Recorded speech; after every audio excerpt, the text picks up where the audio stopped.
You guys asked for this. Weatherby versus Remington. The new 25 Weatherby RPM versus the classic 25-06 Remington.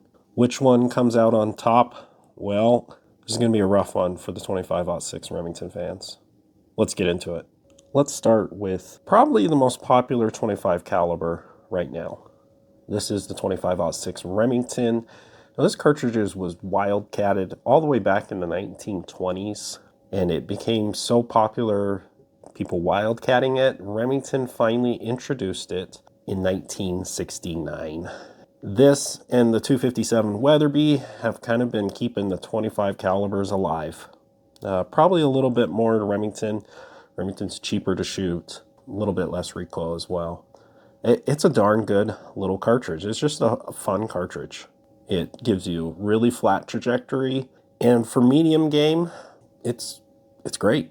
Well, let's quickly talk about 25 Weatherby RPM. It was introduced, well, last month, and it is basically a 6.5 Weatherby RPM that's been necked down to 25 caliber and shortened just a hair so that you have optimal bullet seating so that none of the bullet is going into the powder column. So it's a really smartly designed Weatherby cartridge. Guys, it's sneaky fast. It's faster than 3200. As so far as I've been testing it, 3242. even with my 22-inch barrel, I'm kind of shocked at how fast I can push this little guy. Now, how do these two compare in case size? Well, as you can see, 25 RPM is a little bit shorter, but it's a bit fatter of a case. You know, from the base of the case to the shoulder, they're actually just about even, but the difference is the case diameter for the 25 RPM is 1/2 inch, while the 25-06 is 4.73, and there's a bit more taper when you get to the shoulder in the 25-06 versus the 25 RPM. So when it comes to case capacity, 25-06 Remington, anywhere from 66, maybe 67, maybe 67.5 grains. Now, 25 Weatherby RPM, Weatherby reported it as 72.5 grains of case capacity. However, after fire forming some of my brass and shooting it, I have found in my specific rifle with this case, it's actually 74.4 grains. So a bit more than I was expecting. Let's talk about the weakness of the 25-06 Remington. It doesn't have a fast enough twist to be able to shoot some of the more modern bullets that everyone's really into. However, with the case design, I think it's ready. You know, you're not going to be seating these really high BC long bullets down into the powder column because of just how this 25-06 is designed. So you got a really long neck and then a way long shoulder before you get into the powder column. I think the only thing holding this back is a slow twist. Now, one of my favorite bullets for 25 caliber is the 110 Acubond. My 257 Weatherby loves it. It shoots it really fast at like 3,500 feet per second and half MOA. You know, it'd be also a really good option in 25-06 Remington. So if we loaded this 110 Acubond in both the 25 Weatherby RPM and the 25-06, how are they going to do? All right, let's pull up the 25-06 ballistics. We're just going to go out to 400 yards. We're going to get a velocity with a 24-inch barrel. Both of these are going to have 24-inch barrels of 3217 feet per second, and our energy 2,528 foot-pounds. I want to mention recoil. This is going to have about 14 foot-pounds of recoil in an 8-pound gun. Not too shabby. Now, out to 400 yards. Both going 2,336 feet per second, so plenty fast enough to expand, and 1,333 foot-pounds of energy. Pretty darn good, especially as like an antelope and deer cartridge. Drop. This is in inches when zeroed at 100, just under 22 inches. It's pretty darn good. Here is the 25 Weatherby RPM with the same 110 Acubond. You can load it in a 24-inch barrel to 3,375 feet per second. You get 2,783 foot-pounds. You're going to get a little more recoil, about 16 foot-pounds of energy with an 8-pound gun. Well, let's just go out to 400 yards. Bullets going 2,464 feet per second, so it's over 100 feet per second advantage. And the energy you know, it's not that different, about 160 foot-pounds more. But, and this is a big but, no one's buying a 25 Weatherby RPM to shoot the old school dumpy BC bullets. So now this is where 25 Weatherby RPM runs away from 25-06.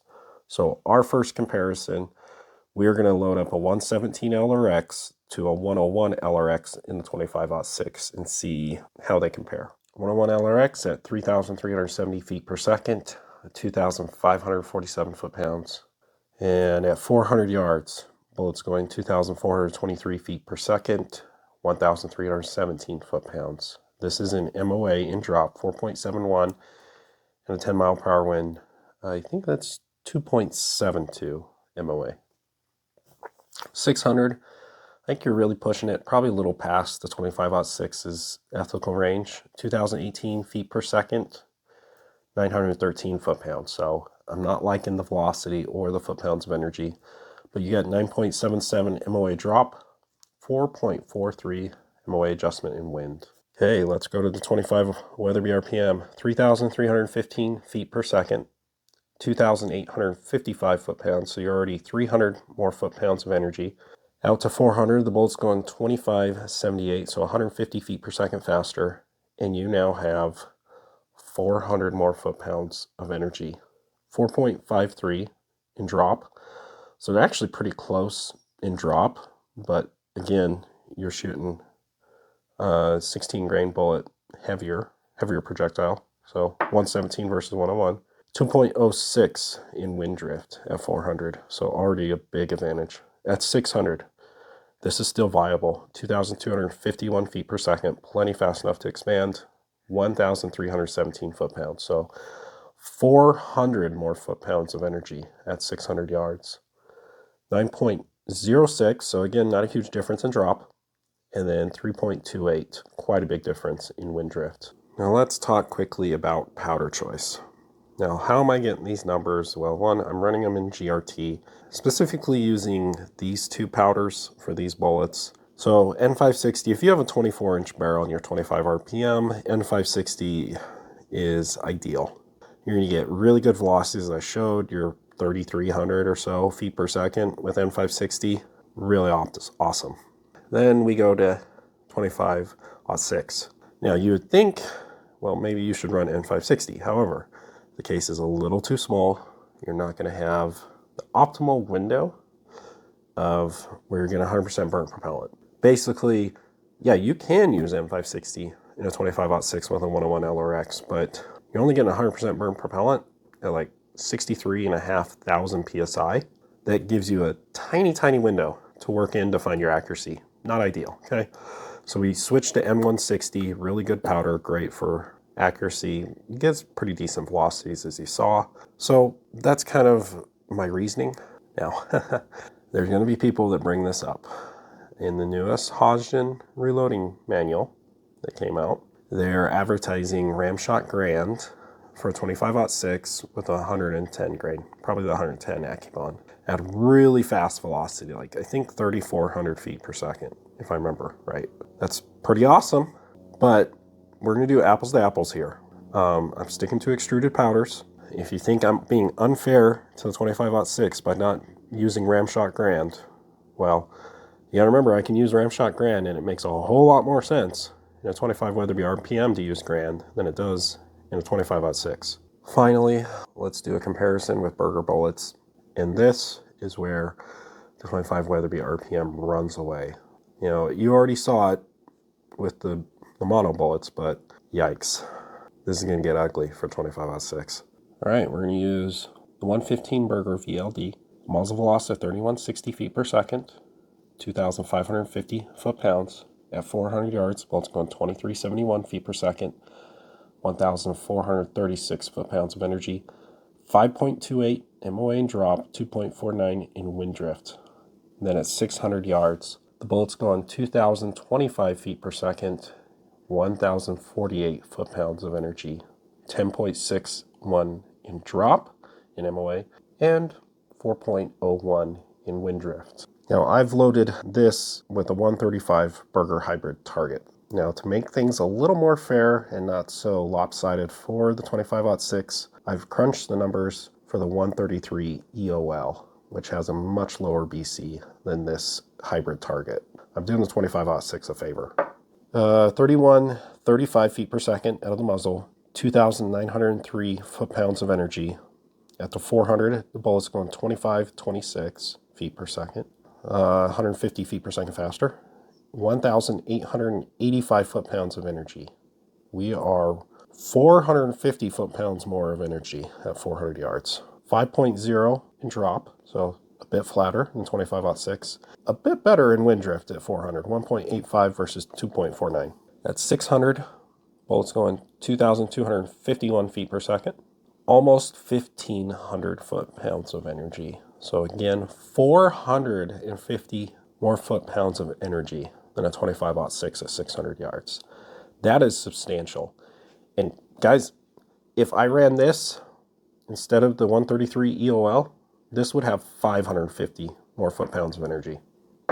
9.76 in drop, and then, wow, 2.92 compared to 4.01.